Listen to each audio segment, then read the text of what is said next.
Hi Joe, I'm Alfie. And I'm Molly. And we are the producers here at Doc Theatre Productions. And we are currently running our Industry Insights interviews. So if you just want to introduce yourself to everyone and tell us what you do, really. Sure. So my name's Jo Valentine.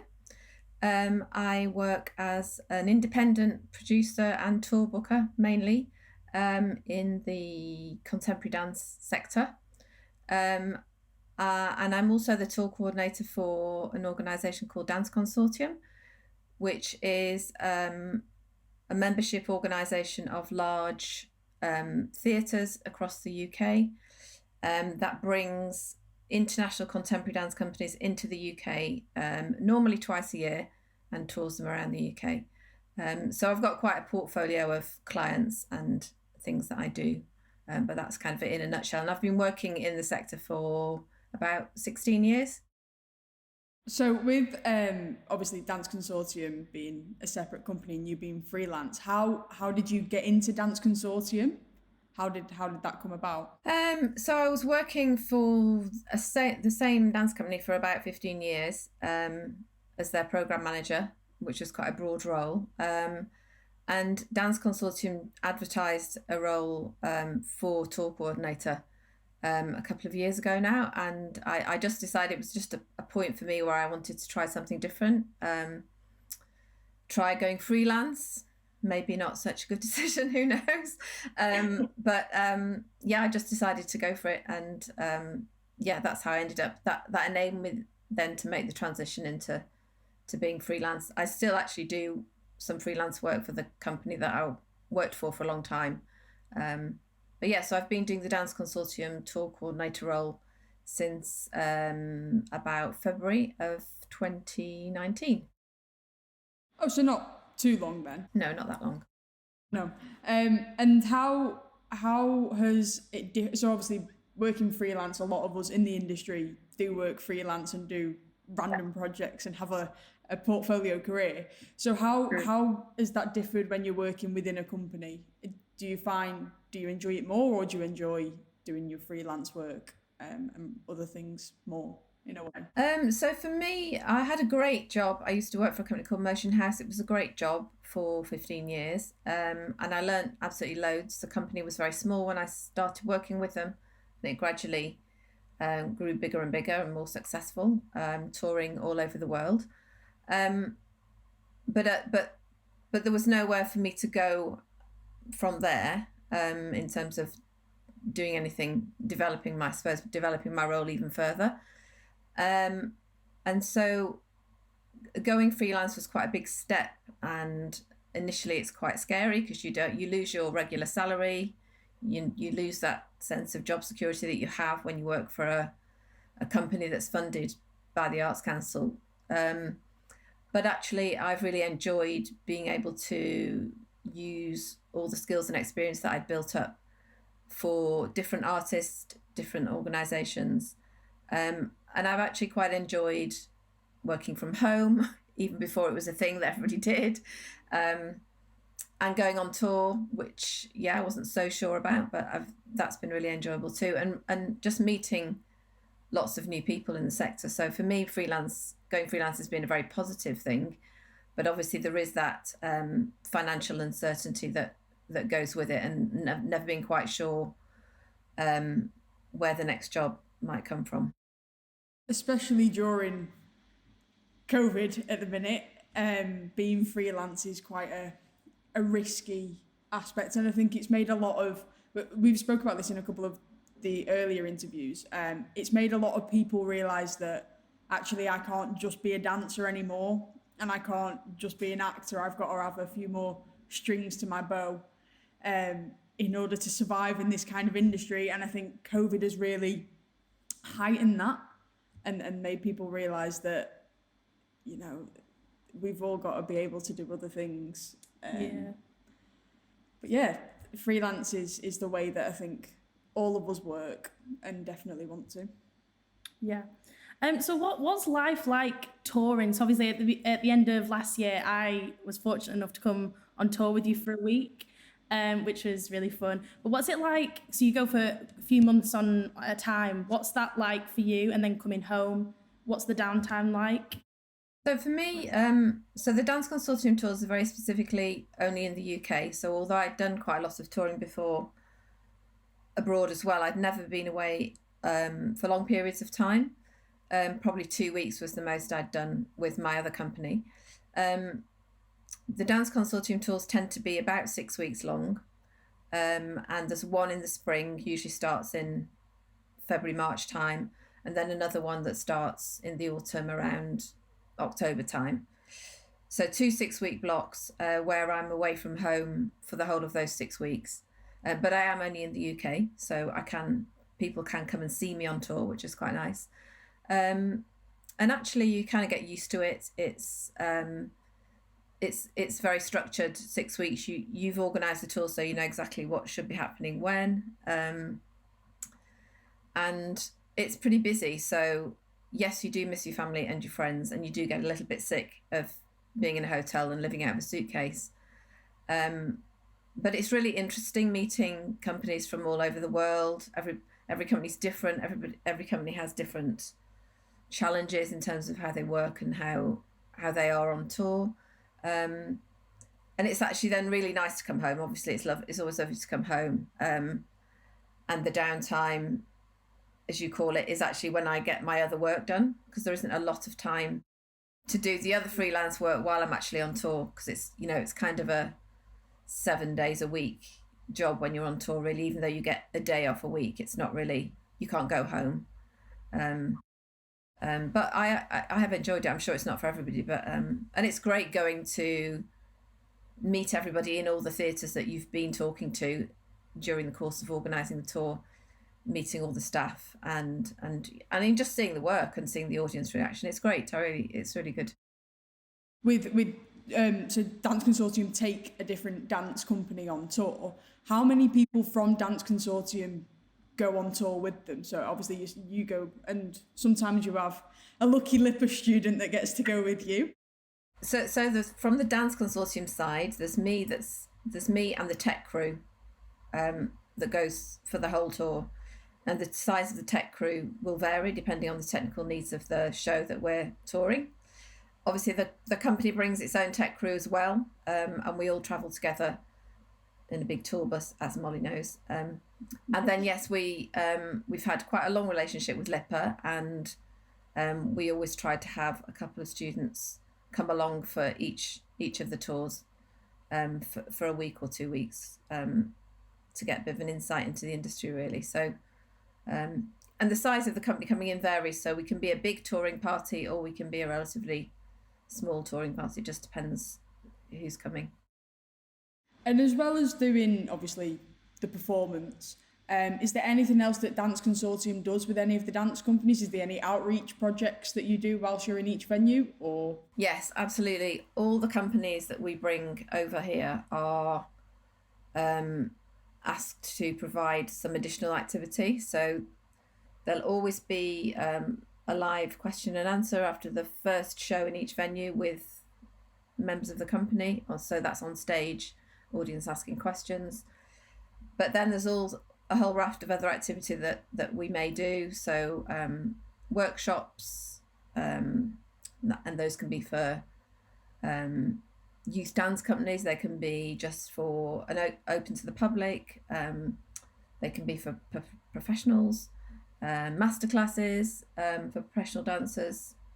There was, with Mark Morris, we toured. There's a big program of dance for Parkinson's, because that's their specialism. So yeah, lots of workshops and lots of activity as we go along on the tour. Yeah, absolutely part of what we do. yeah, so it really is a full-on. It's not just a tour of a performance. No. It's everything else. So those 6 weeks are manic, and I think for a lot of people when they watch this, a lot of our actors and dancers here at LIPA will do a lot of productions that tour or cruise ships or I mean, to get a gig in the West End now straight out of uni is very difficult. And I think that touring is it's hard. A lot of people don't put an emphasis on how you are away for so long, and some people that will tour in bigger companies, the Dance Consortium, such as if a musical goes on tour, you're on tour for sometimes a year, up to 2 years. So how do you look after the company that you bring in? What is the main thing that you try to do to make them feel at ease as much as they can? So I think, well, first of all, by being very welcoming, obviously. We look after, the Dance Consortium tour looks after the companies by making sure that we've really talked to them during the period where we're organising the tour to find out what they need, and what makes touring life more comfortable for them. We stay in good hotels. They have, decent rooms. They get per diems. We make sure that the travel days are reasonable. We make sure that there's some time off built in. And we, I'm there to make it work on tour and to be that contact between the company and the venue. So if there's anything that the company needs from the venue, then I'm there to try and sort that out for them. So it's it's about looking at, and then small things that I do, like sending them a guide to Plymouth if that's where we happen to be going next, so that if they've got some time off, they can take advantage of being in a new country and being a tourist for a little while if that's what they want to do. And then other things like making sure we know where there are physiotherapists and other things that they might need as we go around on tour. It's about recognizing that touring is hard, and being on the road away from your family and your friends and sharing rooms and moving around to 2 cities every week is hard work. It's great fun and they absolutely love it, but you've got to do what you can to make that as comfortable as possible, I think. Brill. So obviously, because of the coronavirus pandemic, a lot of everything's sort of got put on hold in March. So obviously you had, I think, a tour going out in the March, April time.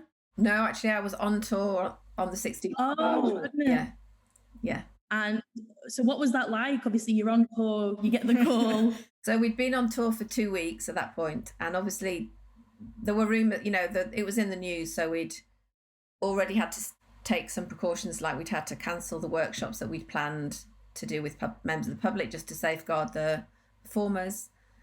So we'd started to have to take some precautions anyway. And then on the 16th, which was the day that Boris Johnson made quite an unclear announcement he said something along the lines of, it's probably not a good idea to go to the theatre or to the cinema, but he didn't say the theatres must close. So that was a Monday, and we were that was the get-in day at Brighton Dome. So I had the crew ringing me and saying, do we carry on? Do we stop? Is there going to be a show tomorrow or not? So it was a very a difficult day, because nobody really knew what we should do until the theatre director at Brighton Dome took the decision that the theatre would have to close. So literally all the kit that we'd just put into the theatre was loaded back onto the truck and off it went. And then I was left with 19. So we were on tour with Acosta Danza, which is the company founded by Carlos Acosta that's based in Havana in Cuba. So I then had 19 Cubans who needed to get back to Havana quite quickly, which was kind of fun because there are only 2 flights a week to Havana. So it was a bit nail-biting. We were in Brighton, we were in our hotel, and we just had to wait.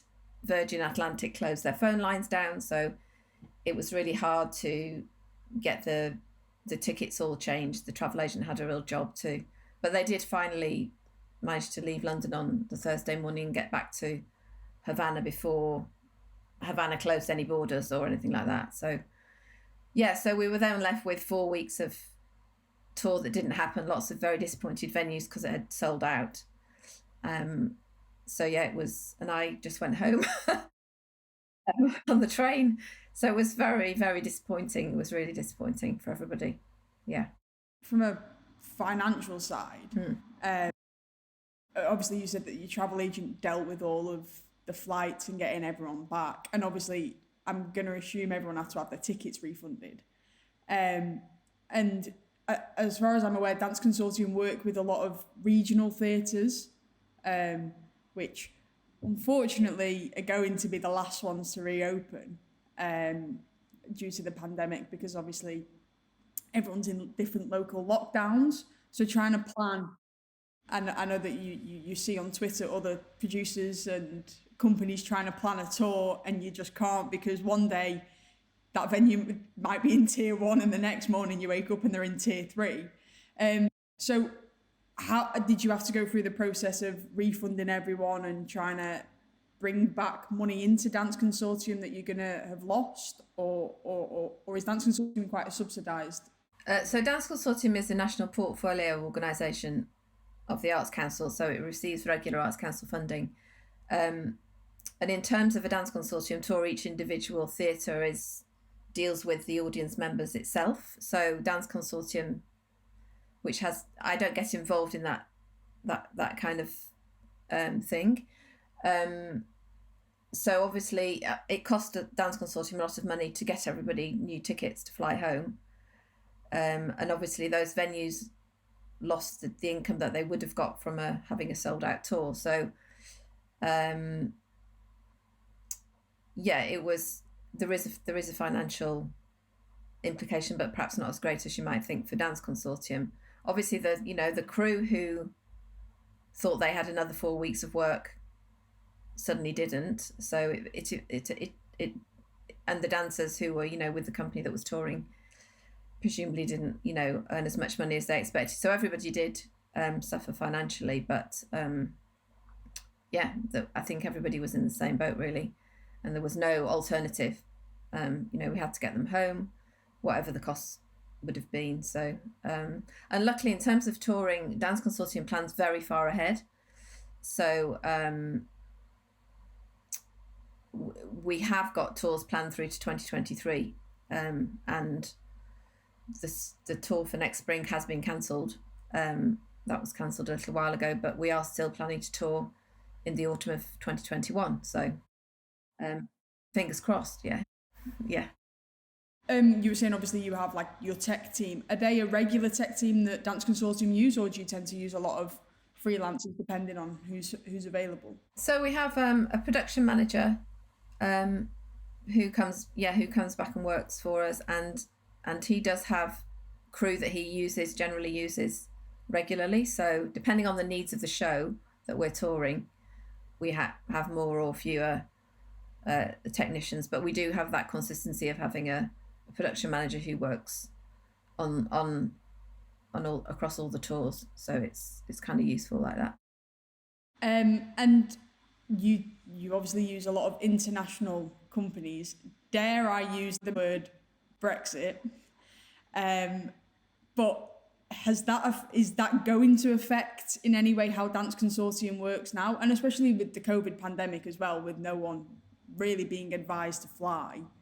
Has that been one of the main reasons that the spring tour has been cancelled, or are we just putting in safety precautions? No, so the spring tour was due to be a company from New York, and so that became clear fairly early, because obviously we can't just decide in September that we're touring somebody in February from New York.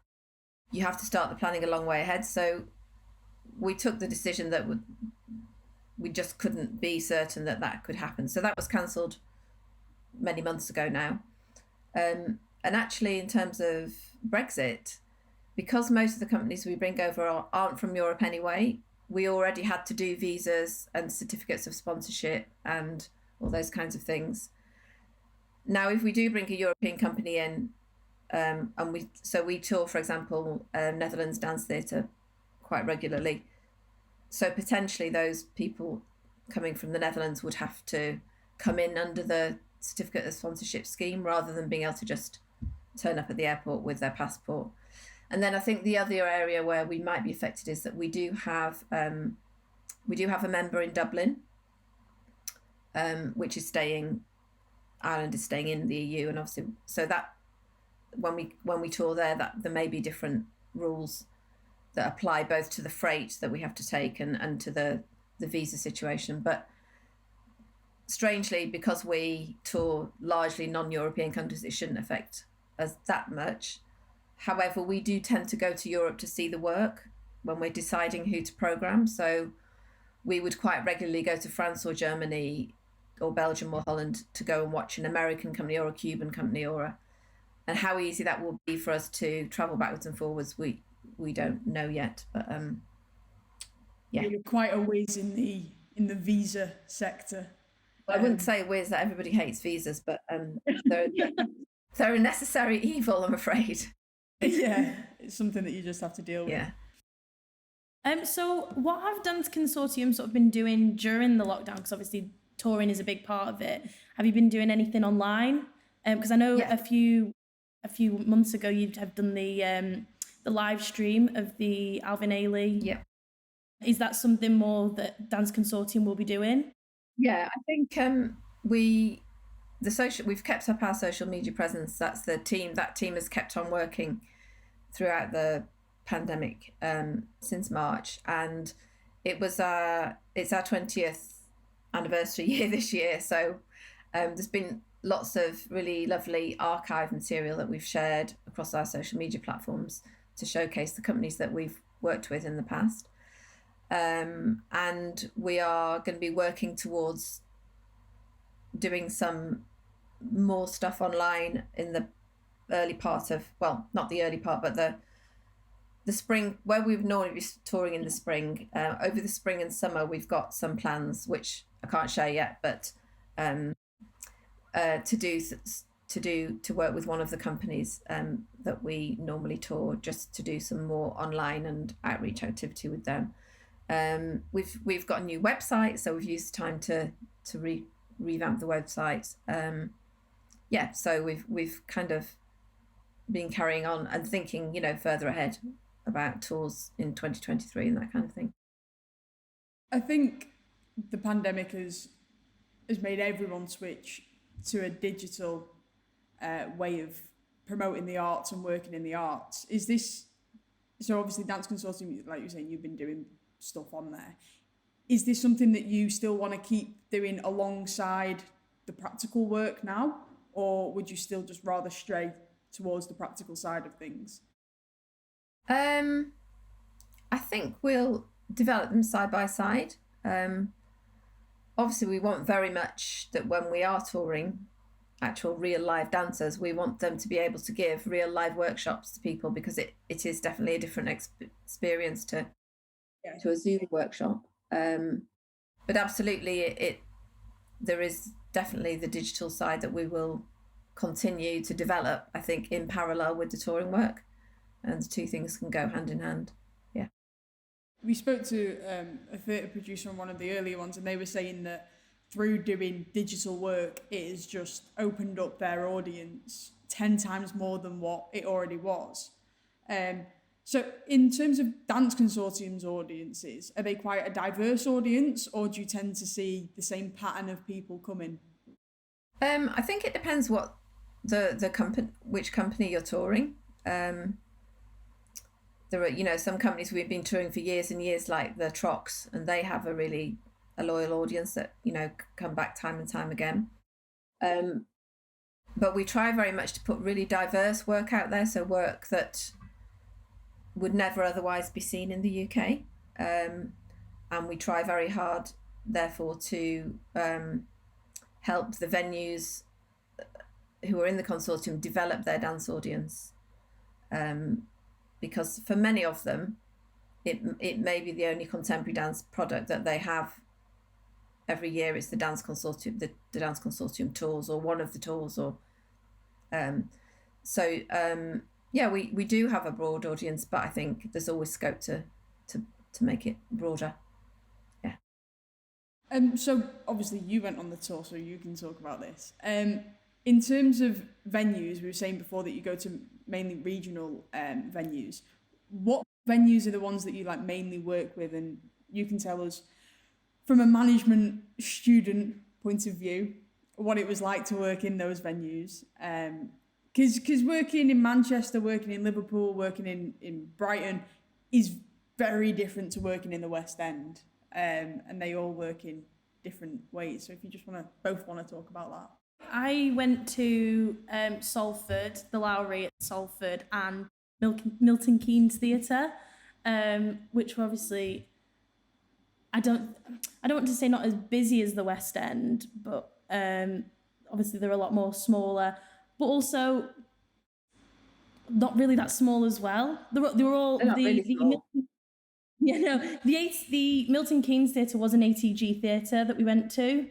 And I think I did thoroughly enjoy being not like in the hustle bustle of London. Yeah. Just like kind of where I was getting at before. But I think regional theatre is a lot different. But I think now is becoming a bit more of a bigger thing because of this pandemic. We're realising that not everything is London. Like that's not the be all and end all. Well, I've never worked in a West End theatre, so I can't really talk about the West End, really, apart from going to the Peacock, which is Sadler's Wells West End venue.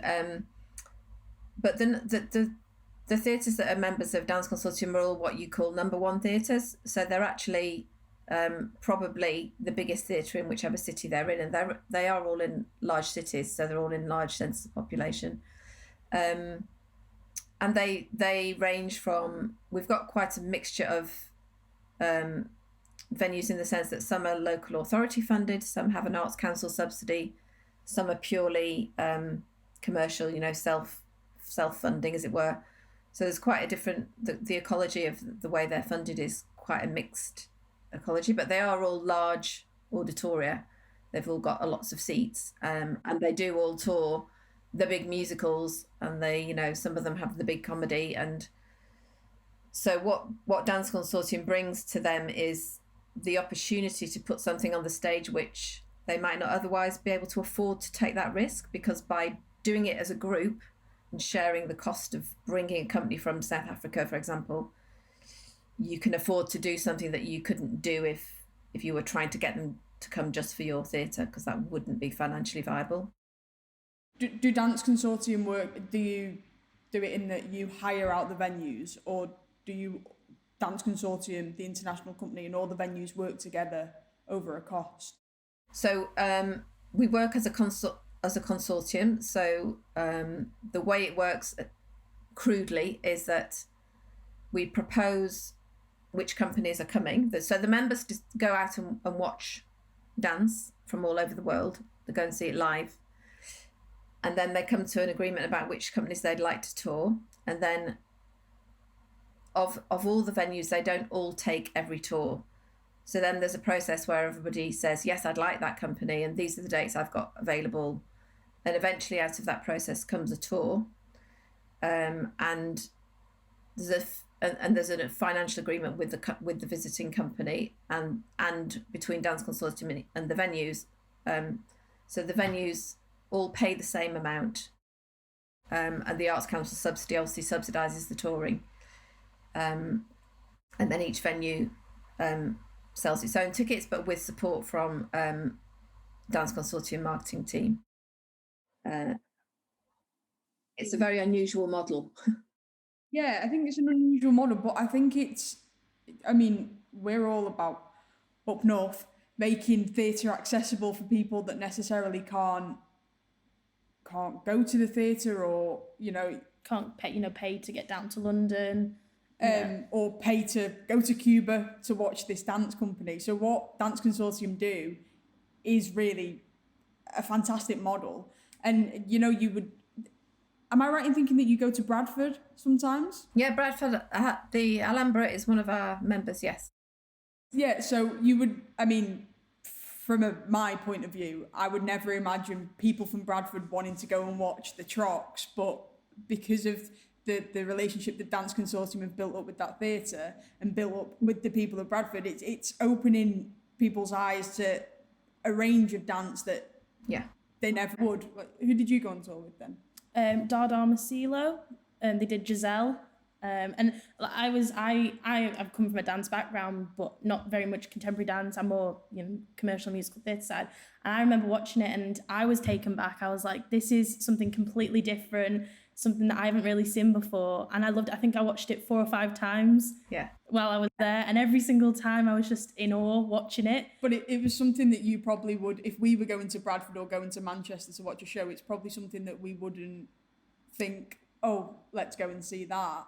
So what Dance Consortium does is promotes an absolutely fantastic dance company from miles away and brings it to a small little town. That was the reason that Dance Consortium was set up, because back 20 years ago, yes, these international companies were coming to the UK, but they were only coming to Sadler's Wells, and then they were going home again. And the regional theatres never got the opportunity to host them. So that was why Dance Consortium was set up, in order to allow people who couldn't get to London or didn't want to go to London or didn't live in London to be able to see this amazing work. Do you still take stuff to Sadler's Wells? Yes, Sadler's Wells is one of our members, yeah. So we either take it to Sadler's Wells itself or we take it to the Peacock. It depends what the show is. And you were saying that obviously you're an NPO, so it's Arts Council funded. Have you found that the pandemic has hindered that in any way, or is everything still? Well, the way the Arts Council has dealt with its NPO organisations is they've effectively extended the funding period by a year. So because the cycle is normally a 4-year funding period, but they realise that everybody's just had to sort of stop. So they said, rather than make you reapply when you would normally do, we'll give you another year. So everything's been extended by a year. So actually, yeah, they've been very supportive, I think. So last question, I think, to wrap everything up, which we've tried to do at the end of each of these, is what advice would you give to anyone either going into the industry as a touring performer or as a freelance producer, company manager, everything that you do, tour booker? For a touring performer, what would my advice be? I guess you've just got to work really hard. You've got to be prepared to work hard, and be prepared to spend that time on the road. But you will get the rewards from doing it. I think it's really fantastic to be able to take your work out to lots and lots of different places. But it's you've got to work hard, basically, and you've got to want to have that life on the road for at least some of the time. You've got to get on with people, ideally, because you're going to spend a lot of time with the same people in a small space. And so the other question was, as a freelance producer or booker, or I guess my if you're really starting out from when you've left college, then, or whilst you're at college, start by trying to get as much experience as you can. Try lots of different things. Don't close off to any opportunities or any ideas too quickly. So keep an open mind about what your job might be, because actually I think there are probably more jobs out there than you realise in the sector. Someone else said that as soon as the sector's back up and running, everyone's going to be trying to do stuff, so everyone's going to need people. Yeah. Which I think is quite what's the word? It's quite exciting for us as graduates, because we hopefully by the time we graduate in May, June, the industry will be a bit more up on its feet compared to last year, who unfortunately graduated into the pandemic where there was nothing. But yeah, sorry, carry on.